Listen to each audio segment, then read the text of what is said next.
दाल बुना। भोले भाले किसान अधिक उत्पादन के लालच में फंसकर रासायनिक खाद व कीटनाशकों का प्रयोग करने लगे।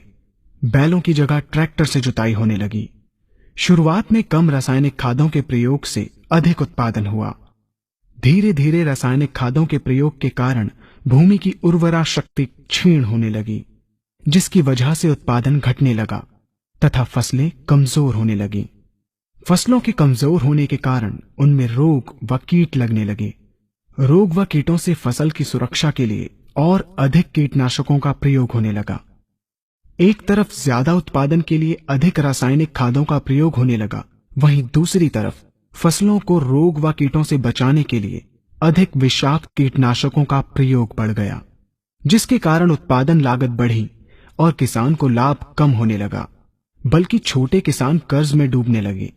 धीरे धीरे भूमि की उर्वरा शक्ति क्षीण होने से भूमि बंजर होने लगी।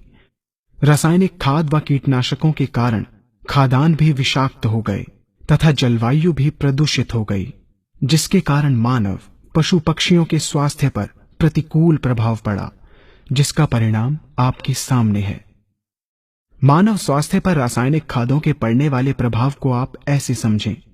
जब किसान फसल में रासायनिक खाद डालता है तो रासायनिक खाद में उपस्थित विषाक्त रसायन जल में घुलकर सबसे पहले जल को प्रदूषित कर भूमि के अंदर उपस्थित केचुए व सूक्ष्म जीवाणुओं को मार देता है।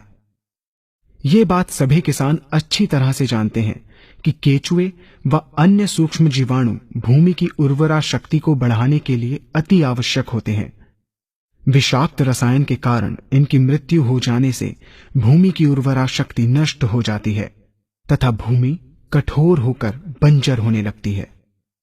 रासायनिक खादों के विषाक्त रसायन पानी के माध्यम से अन्य खनिजों के साथ फसल के अंदर पहुंचकर फसलों को विषाक्त बना देते हैं। बाद में जब खाद्यान्न के रूप में मनुष्य या अन्य पशु इन्हें खाते हैं तो ये विषाक्त रसायन मानव स्वास्थ्य पर बहुत ही बुरा प्रभाव डालते हैं तथा मनुष्य के अंदर तरह तरह के रोग उत्पन्न करते हैं। जब हम जैविक खाद का प्रयोग भूमि पर करते हैं तो जैविक खाद पानी में मिलकर पानी को प्रदूषित नहीं करती। जैविक खाद भूमि के अंदर उपस्थित उर्वरा शक्ति को बढ़ाने वाले जीवाणु तथा केचुओं की संख्या को तीव्रता से बढ़ाती है, जिससे भूमि की उर्वरा शक्ति बढ़ती है तथा भूमि छिद्र युक्त एवं भुरभुरी हो जाती है, जिससे वायु और प्रकाश भूमि के अंदर गहराई तक प्रवेश करते हैं, जिसके कारण भूमि में तापमान एवं आर्द्रता का संतुलन बना रहता है और फसलें मजबूत होती हैं। जैविक खाद में विद्यमान तत्व खाद्यान्न के माध्यम से मानव व पशु पक्षियों के शरीर में पहुंचकर स्वास्थ्य लाभ पहुंचाते हैं।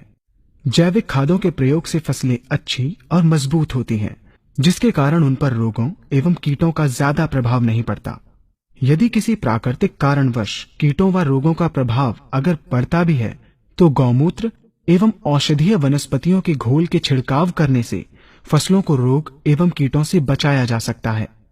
गौमूत्र एवं अन्य प्राकृतिक औषधियों के मिश्रण के छिड़काव से फसलों का कम लागत में बचाव हो जाता है तथा वातावरण पर भी कोई दुष्प्रभाव नहीं पड़ता।